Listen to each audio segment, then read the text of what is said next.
Welcome to another edition of Into the Fray. I'm Kevin Michalowski, editor of Concealed Carry Magazine. Today we're talking about when you might use a knife to defend yourself and lots of other stuff.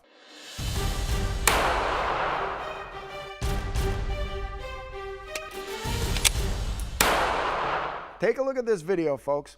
We're looking at a woman here who is on her phone. First big problem, no situational awareness. And a guy walks up behind her and simply grabs her in what is called a rear naked choke. And look how quickly this happened. 5 seconds, she is no longer struggling. She is completely incapacitated. He drops her on the ground, takes her phone, and walks away. Now, what can you do about this? Now, first of all, think about this. You're choked out. You are completely unconscious. At that point, you are at the mercy of whoever just choked you out. He could have picked her up, thrown her in a van, and driven away.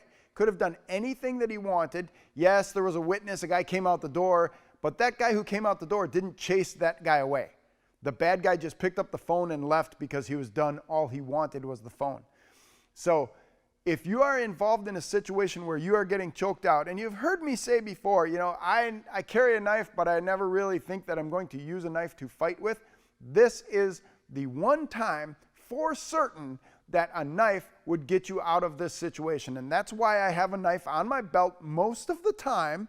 I have a very cheap little knife that I bought at a gun show. I actually bought it at the USCCA Concealed Carry Expo. It's a $20 knife, and it's hooked up here so that I can fight behind me as a last resort if somebody gets hold of me. The knife rests right here on my belt.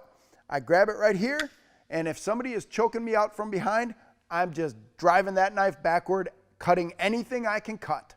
And if I get it sunk into a thigh or any other kind of muscle group, I'm going to push down and I'm going to cut, and I am going to hope that this person then decides whatever they were thinking of doing, they no longer want to do to me because they're getting cut pretty bad doing it.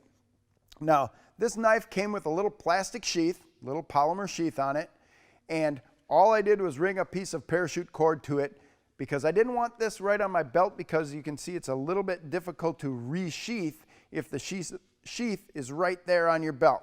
So we grab the knife, we just simply pull it up and out, and when it comes to the end of the cord, it pops out of the sheath.